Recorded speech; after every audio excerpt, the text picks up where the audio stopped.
नमस्कार, आप देख रहे हैं स्टेट टुडे न्यूज। मैं हूं आपके साथ ऋतु सिंह और आइए बढ़ते हैं खबरों की ओर।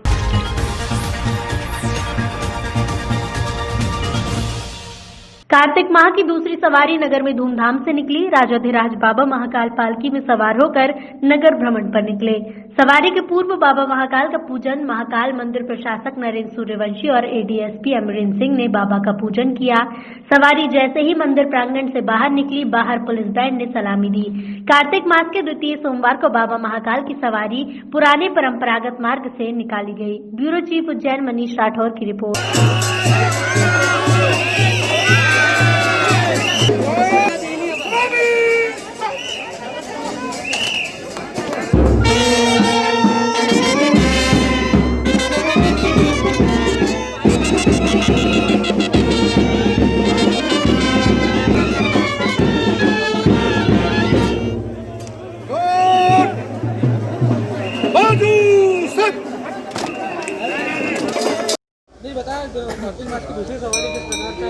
बाबा महाकाल के दरबार में कार्तिक मास शुक्ल पक्ष अक्षय नवमी के दिन बाबा महाकाल द्वितीय सवारी ग्रुप में भक्त लोगों को दर्शन करने के लिए निकल रहे हैं। ये आनंद, अद्भुत आनंद है। बाबा महाकाल की अनादिकाल की परंपराएं जो चल रही है। जय महाकाल। उज्जैन में जिला प्रशासन, पुलिस विभाग और नगर निगम द्वारा लगातार गुंडों के खिलाफ अभियान चलाया जा रहा है। इससे आज शहर के शिव शक्ति नगर में जिला प्रशासन ने एक गुंडे के 3 मंजिला मकान को जमींदोज करने की कार्रवाई शुरू की है। दरअसल उज्जैन में लगातार बढ़ते हुए अपराधों पर अंकुश लगाने के उद्देश्य से जिला प्रशासन द्वारा गुंडों के खिलाफ विशेष अभियान चलाया जा रहा है। इसमें शिव शक्ति नगर स्थित जितेंद्र बुंदेला के मकान पर नगर निगम की जेसीबी के साथ प्रशासनिक अधिकारियों का अमला पहुंचा। एएसपी अमरिंदर सिंह और सीएसपी पल्लवी शुक्ला के नेतृत्व में पुलिस बल के साथ गांजा तस्कर जितेंद्र बुंदेला के 3 मंजिला मकान को तोड़ने की कार्रवाई शुरू की गई। नगर निगम की टीम ने जेसीबी की मदद से जितेंद्र बुंदेला के मकान को ध्वस्त कर दिया है। एएसपी अमरिंदर सिंह ने बताया कि अपराधों की रोकथाम के लिए जिला प्रशासन द्वारा चलाए जा रहे अभियान को काफी सराहना मिली है। गुंडों की आर्थिक रूप से भी कमर तोड़ी जा रही है, जिसमें सभी विभाग का विशेष सहयोग है। मैडम, आज किस तरह की कार्रवाई की गई है? कालू झिंगू दोनों भाई हैं, दोनों ही हिस्ट्री शीटर्स हैं। इनके पिता जीतू बुंदेला, जिसके विरुद्ध ऑलरेडी 44 अपराध पंजीबद्ध है। कालू के विरुद्ध 10 अपराध है और झिंगू के विरुद्ध 10 अपराध है, जिसमें हत्या है, हत्या का प्रयास है, गांजा तस्करी है, अवैध शराब है और कई गंभीर मामले हैं, अड़ीबाजी है, 327 है। आज इनके अवैध निर्माण को नगर निगम द्वारा ध्वस्त किया जा रहा है। मैडम, देखा जाता है कि अक्सर जो इनको नोटिस चस्पा दिया जाता है, उसके बाद भी इनको यहाँ आने का समय और मोहलत दी जाती है कि अपना सामान निकालना है। फिर ऐसी कौशल क्यों करता है नगर निगम और पुलिस? वो एक कार्य प्रणाली की एक मौका दिया जाता है कि जो भी महत्वपूर्ण सामग्री वो निकाल ले, बाकी ऐसी कोई बात नहीं रहती है। किसका मकान है और किस तरह से मकान तोड़ने की कार्रवाई की जा रही है? यह जो है तो पुलिस से हमें को जानकारी मिली थी, पुलिस द्वारा यह कार्रवाई की जा रही है और बता रहा है कि जीतू बुंदेला के मकान है ये। तो आज उनको मकान को पूरा खाली करवा कर उनका पूरा तोड़ा तोड़ी की कार्रवाई की जा रही है नगर निगम द्वारा। ये जो मकान तोड़ने के बाद का जो संपूर्ण नगर में हमला लगा, उसकी पैसे की वसूली किससे की जाएगी? ये तो बाद में ऊपर आयुक्त महोदय जैसे आदेश देंगे उसके हिसाब से कार्रवाई की जाएगी, ये वही बता पाएंगे। कटनी जबलपुर से आई लोकायुक्त टीम ने ग्रामीण यांत्रिकी सेवा विभाग के एसडीओ अजय कुमार को रिश्वत लेते रंगे हाथों पकड़ा है। एसडीओ द्वारा बिल के भुगतान करने के बदले में ठेकेदार से रिश्वत की मांग की गई थी, जिसकी पहली किश्त 50,000 लेने के दौरान लोकायुक्त ने उन्हें गिरफ्तार कर लिया है। ग्रामीण यांत्रिकी सेवा विभाग के एसडीओ अजय कुमार को रंगे हाथ गिरफ्तार किया। एसडीओ ने संजय नगर निवासी रवि कुमार से बिलों के भुगतान के लिए रिश्वत की मांग की थी, जिसकी शिकायत रवि कुमार द्वारा लोकायुक्त कार्यालय जबलपुर में की गई थी। जानकारी के अनुसार नवीन तालाब निर्माण मगरधा में किए गए कार्यों के लिए 5 लाख रुपए के बिलों के भुगतान के बदले में 1,25,000 की डिमांड की थी। पहली किश्त में 50,000 लेते हुए अजय कुमार 61 साल निवासी सप्तऋषि नगर को गिरफ्तार किया गया। आज गोलू रेस्टोरेंट में जैसे ही एसडीओपी ने रिश्वत ली, उसे ट्रैक कर लिया गया। रवि कुमार मिश्रा हैं, ये आपके संजय नगर कटनी के रहने वाले हैं और आरईएस में ठेकेदारी का काम करते हैं। इनके द्वारा दिनांक 19 नवंबर को शिकायत लोकायुक्त में पुलिस अधीक्षक महोदय को की गई थी कि आरईएस के एसडीओ श्री ए के सिंघोर, जो इनके द्वारा मगरधा में तालाब निर्माण का कार्य किया गया है, उसके बिल के भुगतान के एवज में 1.25 लाख रुपए की मांग कर रहे हैं और 50 रुपया तत्काल में मांग रहे हैं।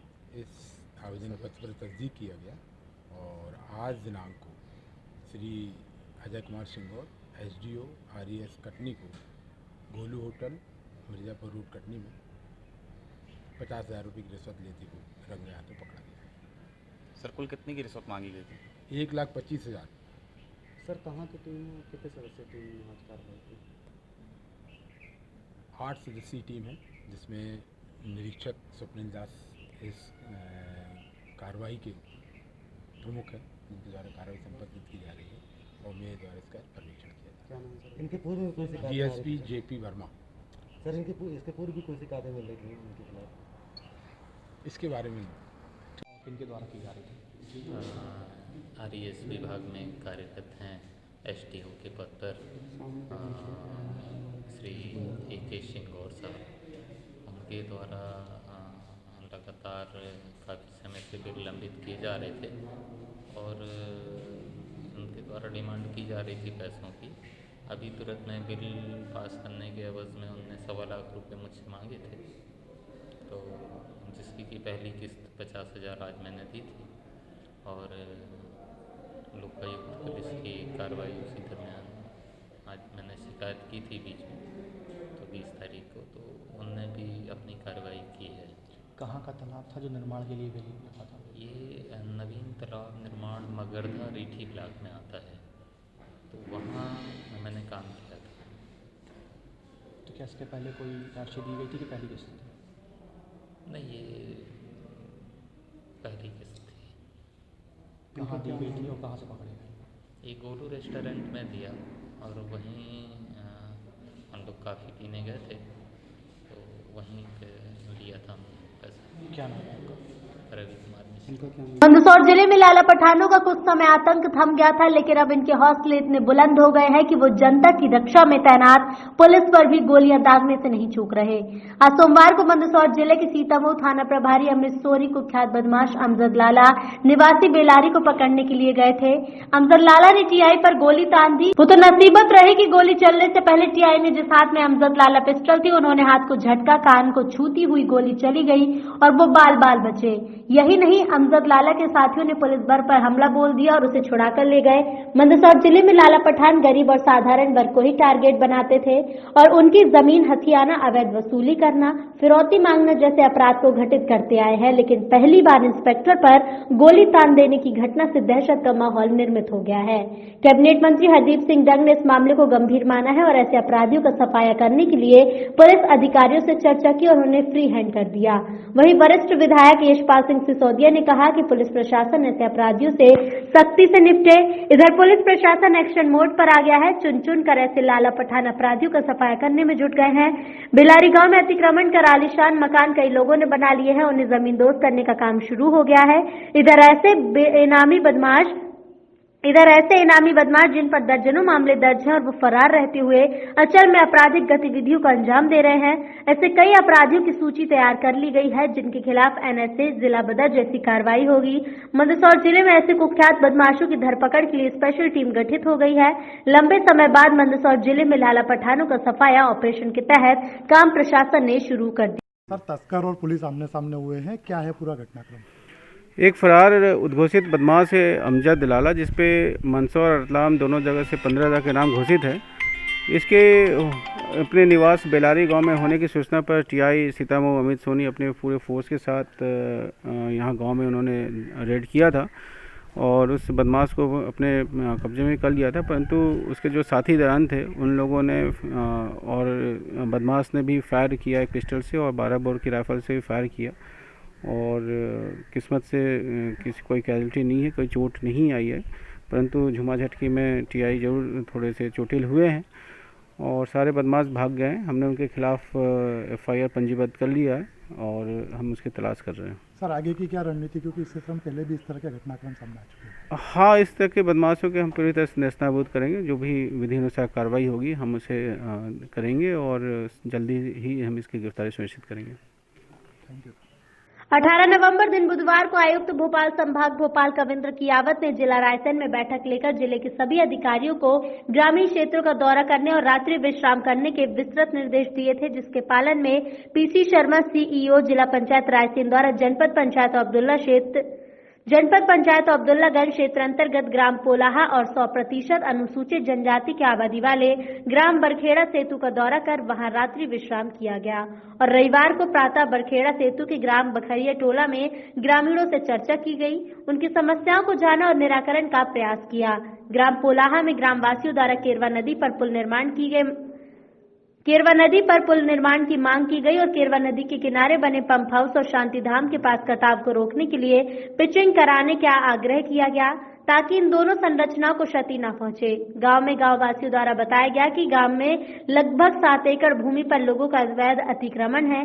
शर्मा द्वारा उपस्थित क्षेत्रीय पटवारी को अतिक्रमण हटाकर ग्राम पंचायत को वहां चारागाह विकास करने के निर्देश दिए गए। इसी प्रकार ग्रामवासियों द्वारा बताया गया कि आबादी भूमि में भी लोगों का अवैध अतिक्रमण है, जिसके कारण जिन्हें आवास के लिए भूमि के पट्टे चाहिए उन्हें पट्टे प्राप्त नहीं हो रहे।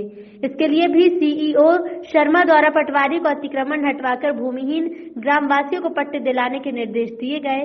ग्राम के हरि सिंह लोधी और अन्य द्वारा बताया गया कि उनके मकान के ऊपर से हाई टेंशन लाइन गई है, जिसे हटाने के लिए विद्युत वितरण कंपनी को कई बार आवेदन किया गया है, लेकिन अभी तक लाइन नहीं हटी है। गांव के लोगों द्वारा बताया गया कि गांव के 7-8 परिवार को इस माह उचित मूल्य दुकान से राशन प्राप्त नहीं हुआ है। शर्मा द्वारा संबंधित विभाग के अधिकारियों को सूचित कर समस्या के निराकरण का आश्वासन दिया गया। गांव के सेल्समैन और समिति प्रबंधक को सूचना होने के बाद भी वो उपस्थित नहीं हुए। सीईओ जिला पंचायत द्वारा बताया गया कि ग्राम में ग्राम पंचायत विकास योजना बनाने के लिए 26 नवम्बर को ग्राम सभा होनी है, जिसमें अधिक से अधिक ग्रामवासी उपस्थित हो और अपनी ग्राम पंचायत में विभिन्न विभागों से जो भी आवश्यकता है उनको अपनी विकास योजना में सम्मिलित कराएं। वहीं ग्राम पूर्वा के भ्रमण में जनपद पंचायत अब्दुल्लागंज के सीईओ संजय अग्रवाल, प्रभारी खंड विकास अधिकारी अंसार अहमद, जनपद पंचायत के क्षेत्रीय उपयंत्री सुमित ठाकुर, विभिन्न विभागों के क्षेत्रीय कर्मचारी और ग्राम पंचायत के सरपंच उपस्थित रहे। ग्राम पंचायत के सरपंच द्वारा जिला पंचायत सीईओ का आभार व्यक्त किया गया और गाँव की समस्याओं के निराकरण के लिए वरिष्ठ अधिकारी द्वारा पंचायत के भ्रमण करने पर उनका आभार व्यक्त। कटनी WCRMS के अध्यक्ष डॉक्टर आरपी भट्टागर के प्रेरणा और श्री आलोक शर्मा महासचिव के मार्गदर्शन और SN शुक्ला मंडल अध्यक्ष DP अग्रवाल मंडल सचिव के नेतृत्व पॉइंट्समैन परिचालन कर्मचारियों की समस्याओं को लेकर WCRMS जबलपुर मंडल में 23 नवंबर 2020 से क्रमिक अनशन किया जा रहा है। उसी क्रम में दिनांक 24 नवंबर 2020 को कटनी स्टेशन पर एक दिवसीय धरना प्रदर्शन का आयोजन किया गया है, जिसके मुख्य बिंदु इस प्रकार है। DA यानी महंगाई भत्ते की रोकी गई किस्त को अविलंब जारी किया जाए। पॉइंट्समैन के 8 घंटे से 12 घंटे की गई रोस्टर को अविलंब वापस लिया जाए। नाइट ड्यूटी पर ₹43,600 की लगाई गई सीलिंग को हटाया जाए। रोड साइड स्टेशनों के रेल आवास की दुर्दशा को ठीक किया जाए। पॉइंट्समैन स्वर्ग में भी कैडर रिस्ट्रक्चरिंग लागू कर ₹4200 तक का GP यानी लेवल 6 दिया जाए। इस अवसर पर संघ के पदाधिकारियों ने इन मांगों को पूरा करने की मांग की, नहीं तो बड़े आंदोलन करने की चेतावनी दी। इस अवसर पर SN शुक्ला मंडल अध्यक्ष KC रजक, कटनी शाखा अध्यक्ष अशोक कुमार पाठक, एजाज खान, महेश यादव, ओम प्रकाश आदि सहित भारी संख्या में कर्मचारी मौजूद हैं। अभी तो ये लड़ाई है,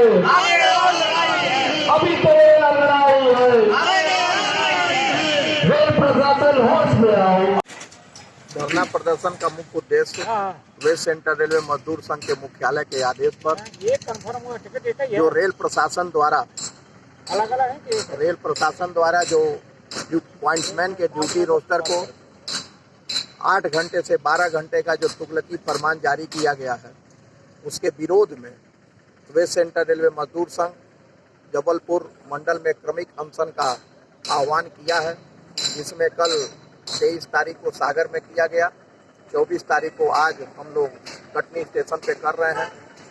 इस तुगलकी फरमान के खिलाफ जो पॉइंट्समैन हमेशा से इस कोरोना काल में बहुत ही ईमानदारी के साथ और निष्ठा के साथ रिस्क लेते हुए रेल के संचालन में अपना महत्वपूर्ण योगदान दिया है, लेकिन प्रशासन उसके योगदान को भुलाते हुए यह कह करके कि ओवर टाइम का भुगतान हमने ज़्यादा किया है। लेकिन मैं इस रेल प्रशासन से पूछना चाहता हूँ कि पॉइंट्समैन कैडर पिछले हमने जो डिवीजन से लेखा जोखा लिया है उसमें लगभग कुछ लाख रुपए का ओवर टाइम का भुगतान किया गया, लेकिन जो सबसे निरीह या सबसे जिनके प्रमोशन के कोई चांसेस नहीं है, जो 1800 में भर्ती होता है और 1900 जीपी में रिटायर हो जाता है, ऐसे सबसे निचले दर्जे के कर्मचारी को वो 8 से 12 घंटे करने का जो है वेस्ट सेंट्रल रेलवे मजदूर संघ इसकी लड़ाई लड़ेगा और जरूरत पड़ेगा तो इस आंदोलन को और आगे ले जाने का काम करेगा, क्योंकि जब तक इन ड्यूटी रोस्टर को हम 12 से 8 नहीं कराएंगे वेस्ट सेंट्रल रेलवे मजदूर संघ चयन के साथ बैठने वाला है। कब तक जारी रहेगा? यह हमारा क्रमिक अनशन है। 24 को कटनी में है, 25 तारीख को हमारा मैहर में है, 26 को जबलपुर में है, 27 को सतना में है और ऐसे ही इस कार्यक्रम को हम आगे ले जाने का काम करेंगे। एस.एन. शुक्ला, मंडल अध्यक्ष WCRMS। धरना किसकी रखा है? आज जो रेल प्रशासन की मजदूर विरोधी नीतियां हैं, वो जब से कोरोना काल चालू हुआ है तो इसकी आड़ में इस प्रशासन ने एक अवसर ढूंढ लिया है कि कर्मचारियों को कैसे प्रताड़ित किया जाए, कैसे इनको काम अधिक से अधिक इनसे लिया जाए और पैसे का भुगतान कम किया जाए। उसी क्रम में इन्होंने कोविड का आड़ लेते हुए जो पॉइंट्समैन स्टेशन पर एक सुरक्षा समीक्षा का काम करते हैं, उनकी ड्यूटी को 12 घंटे बढ़ा दिया, 8 घंटे से कर दिया। अब चूंकि कोरोना खत्म हो रहा है या नहीं हो रहा है, लेकिन गाड़ियों का परिचालन प्रॉपर इन्होंने कर दिया, धीरे धीरे गाड़ियां बढ़ गई हैं।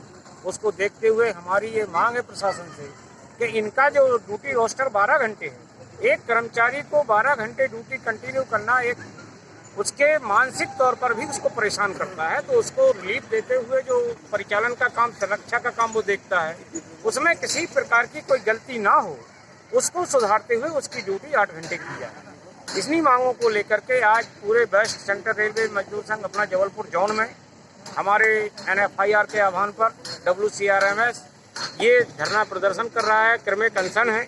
और जब तक प्रशासन अपनी मांगों को संशोधित नहीं करता है, उनकी ड्यूटी 12 घंटे से 8 घंटे नहीं करता है, हम लोग इस लड़ाई को लड़ते रहेंगे। और अनेक समस्याएं जैसे क्वार्टरों में समस्याएं हैं, अभी रेल प्रशासन ने मेंटेनेंस जो क्वार्टरों का होता था उसको रोक दिया है। कर्मचारी परेशान हो रहा है, लेकिन इनको समस्याएं नहीं दिखाई देती हैं। उन्हीं समस्याओं को लेकर के हम लोग ये धरना प्रदर्शन कर रहे हैं। मैं KC रजक, कटनी शाखा का अध्यक्ष हूँ, WCRMS। सोमवार को सीतामऊ पुलिस द्वारा मोस्ट वांटेड अपराधी अमजद लाला को पकड़ने गई TI अमित सोनी पर फायरिंग कर भागने पर रतलाम रेंज DIG सुशांत सक्सेना ने घटनास्थल गांव बेलारी का दौरा कर मुख्य आरोपी अमजद लाला पर 50,000 का इनाम घोषित किया और उसे पकड़ने के लिए विशेष तलाशी अभियान चलाया जा रहा है। वहीं उसकी अवैध संपत्ति और ठिकानों को ध्वस्त किया जा रहा है। मौके पर अतिरिक्त पुलिस अधीक्षक मंदसौर और पुलिस प्रशासन उपस्थित रहा। मकरोनिया से लिधोरा रेलवे स्टेशन के बीच कोयले से भरी एक मालगाड़ी के डिब्बे में अचानक आग लग गई, जिसके बाद मालगाड़ी को मकरोनिया रेलवे स्टेशन पर खड़ी कर मकरोनिया फायर ब्रिगेड की मदद से आग पर काबू पाया गया। मकरोनिया नगर पालिका के फायर ब्रिगेड के कर्मचारी दीपक लड़िया ने जानकारी देते हुए बताया कि रेलवे स्टेशन से सूचना प्राप्त हुई थी, जिसके बाद मौके पर फायर ब्रिगेड टीम पहुंची और मालगाड़ी के एक डिब्बे के कोयले से धुआं निकल रहा था, जहां कड़ी मशक्कत के बाद आग पर काबू पाया गया। इसके बाद मालगाड़ी को मकरोनिया रेलवे स्टेशन से आगे के लिए रवाना कर दिया गया। आज पुलिस प्रशासन द्वारा विगत दिनों सीतामऊ TI अमित सोनी द्वारा फरार बदमाश अमजद लाला को बेलारी गांव में पकड़ने गए थे। इस दौरान अमजद लाला द्वारा TI अमित सोनी पर फायरिंग कर फरार हो गया था, जिसको लेकर सोमवार को प्रशासन द्वारा अमजद लाला पठान की अवैध संपत्ति को भी जमींदोज किया गया था। इस मामले में रतलाम रेंज के DIG श्री सुशांत सक्सेना ने घटनास्थल का दौरा किया और फरार आरोपी पर 20,000 से बढ़ाकर 50,000 रुपए का इनाम घोषित किया गया। पुलिस से प्राप्त जानकारी के अनुसार पुलिस की तफ्तीश में अमजद लाला के घर से अवैध हथियार और बड़ी मात्रा में केस बरामद हुआ। इस दौरान संपूर्ण जिले का पुलिस बल मौजूद रहा। मंदसौर से ब्यूरो पंकज निडर की रिपोर्ट। पुलिस के ऊपर फायरिंग हुई थी, अब क्या स्टेटस है सर मामले का? तत्काल ही हमने जो है इसको पकड़ने के लिए 6 पार्टियां बनाई हैं और जगह जगह हमने जहां सूचना मिली है वहां पे दबिशें दी हैं। अभी ये फरार हैं और उम्मीद है कि हम शीघ्र इन्हें गिरफ्तार कर लेंगे। साथ में हमने इनके मकान की तलाशी भी ली है और जो भी अवैध गतिविधियाँ इनकी दिख रही है उससे संबंध में हम कार्रवाई कर रहे हैं। एक चंदन चोरी का प्रकरण भी पंजीबद्ध किया गया, आर्म्स एक्ट का भी अपराध पंजीबद्ध किया गया है। इसके अतिरिक्त कुछ नगद राशि करीबन 17,75,000 रुपये हैं जो राशि पुलिस ने जब्त किया है। इसके बारे में हम जांच कर रहे हैं। बड़ी तादाद में हथियार होने की भी बात पहले कही जा रही थी, क्या कुछ पुलिस को हाथ लगा? अभी कुछ जो एयर पिस्टल्स वगैरह मिली हैं उसे पुलिस द्वारा जब्त किया गया। सर, आरोपी की इनाम की राशि बनेगी? आज जो है इनाम की राशि पुलिस मुख्यालय द्वारा जो है डीजी सर द्वारा 50,000 रुपये राशि इसके ऊपर इनाम घोषित कर दिया गया है। होमगार्ड नागरिक सुरक्षा और आपदा प्रबंधन विभाग द्वारा स्वामी विवेकानंद विश्वविद्यालय में सिविल डिफेंस की 1 दिवसीय कार्यशाला का आयोजन किया गया। स्वामी विवेकानंद विश्वविद्यालय परिसर में होमगार्ड नागरिक सुरक्षा और आपदा प्रबंधन विभाग द्वारा सिविल डिफेंस की 1 दिवसीय कार्यशाला का आयोजन किया गया। इस कार्यशाला में सिविल वॉलंटियर को 1 दिवसीय आपदा प्रबंधन के विषय में प्रशिक्षित किया गया। कार्यशाला का उद्घाटन सागर संभाग के कमिश्नर मुकेश शुक्ला और आपदा प्रबंधन के एडीजी डीपी गुप्ता, स्वामी विवेकानंद विश्वविद्यालय के कुलपति डॉक्टर अनिल तिवारी और होमगार्ड के डिस्ट्रिक्ट कमांडेंट संतोष शर्मा द्वारा किया गया। इस कार्यशाला में जिले के प्रत्येक थाना क्षेत्र से 2-2 वॉलंटियर बनाए गए हैं। इस कार्यशाला में आज प्रशिक्षण दिया गया। सागर संभाग के कमिश्नर मुकेश शुक्ला ने जानकारी देते हुए बताया कि आपदा प्रबंधन को लेकर कार्यशाला में सिविल वॉलंटियर को प्रशिक्षित किया गया। इसमें किसी आपदा के आने पर हम प्रशासन के सहयोग से हुनरमंद और आम लोगों के सहयोग से कैसे उस आपदा से निपट सकते हैं, किन चीजों की आवश्यकता होगी, इन चीजों को लेकर 1 दिवसीय कार्यशाला का आयोजन स्वामी विवेकानंद विश्वविद्यालय के सहयोग से किया गया और वॉलंटियर को यहां पर 1 दिवसीय प्रशिक्षण दिया गया। सागर से Firoz Pathan, state today news. के सहयोग से आपदा प्रबंधन पर एक वर्कशॉप है कि कैसे किसी आपदा के आने पर हम प्रशासन के सहयोग से, हुनरमंद लोगों के सहयोग से, नागरिकों के सहयोग से किसी आपदा से हम कैसे निपट सकते हैं, कैसे उससे पार पा सकते हैं, इन चीज़ों की हमें आवश्यकता होगी। इन सभी पर एक समेकित रूप से एक वर्कशॉप में यहाँ आयोजन था।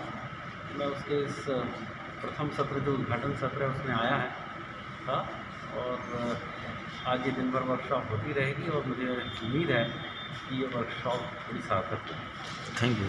होमगार्ड जो अपने सागर डिस्ट्रिक्ट के डिस्ट्रिक्ट कमांडेंट हैं, उन्होंने निवेदन किया कि स्वामी विवेकानंद विश्वविद्यालय में एक आपदा प्रबंधन डिपार्टमेंट के साथ मिलके एक वर्कशॉप करना चाहते हैं। इस वर्कशॉप में ज़िले के वॉलंटियर्स जो स्वेच्छा से आपदा राहत के लिए कार्य करेंगे, उन सबको बुला के एक ट्रेनिंग का कार्यक्रम, एक वर्कशॉप आयोजन करना थी। तो आज वह वर्कशॉप आयोजन का आज प्रथम दिवस, 1 ही दिन की वर्कशॉप है, प्रथम सत्र है। इस प्रथम सत्र में श्री मुकेश शुक्ला जी कमिश्नर सागर आए हुए थे और इसमें पूरे ज़िले से वॉलंटियर्स आए हुए हैं और वॉलंटियर्स पूरे दिन भर ट्रेनिंग लेंगे। और जब भी जो आपदा आती है उस आपदा में प्रत्येक थाना क्षेत्र में 2-2 वॉलंटियर्स, प्रत्येक थाना से 2-2 वॉलंटियर्स उपलब्ध रहेंगे कि तत्काल आपदा राहत वहाँ पहुँच सके। प्रशासन पहुंचने से पहले लोकल के लोग ही किसी भी आपदा को बचाने के लिए आपदा राहत का कार्य शुरू कर दें, इसलिए यह ट्रेनिंग आयोजित की गई है। और स्वामी विवेकानंद विश्वविद्यालय पूर्व से ही इस प्रकार के कार्य करता रहा है। हमारे यहाँ डिपार्टमेंट भी है आपदा राहत डिपार्टमेंट, तो उस डिपार्टमेंट के सहयोग से यह कार्य चल रहा है। क्योंकि जब भी ऐसी आपदा आती है तो सागर के नज़दीक तो हमारी टीम पहुँच जाती है, लेकिन पूरे ज़िले के अंदर टीम पहुँच पाना उतना आसान नहीं हो पाता। तो अब एक अच्छी पहल है शासन की कि शासन प्रत्येक थाना क्षेत्र में अपने अपने वॉलंटियर्स नियुक्त कर देगा और आपदा राहत के लिए तुरंत लोग उपलब्ध हो जाएंगे, आपदा राहत का कार्य तुरंत शुरू हो जाएगा। इसके लिए कार्रवाई की जा रही है, इसके लिए प्रशिक्षण दिया जा रहा है। निश्चित तौर पर प्रशासन का एक सराहनीय कदम है, हम प्रशासन के इस कदम के साथ हैं।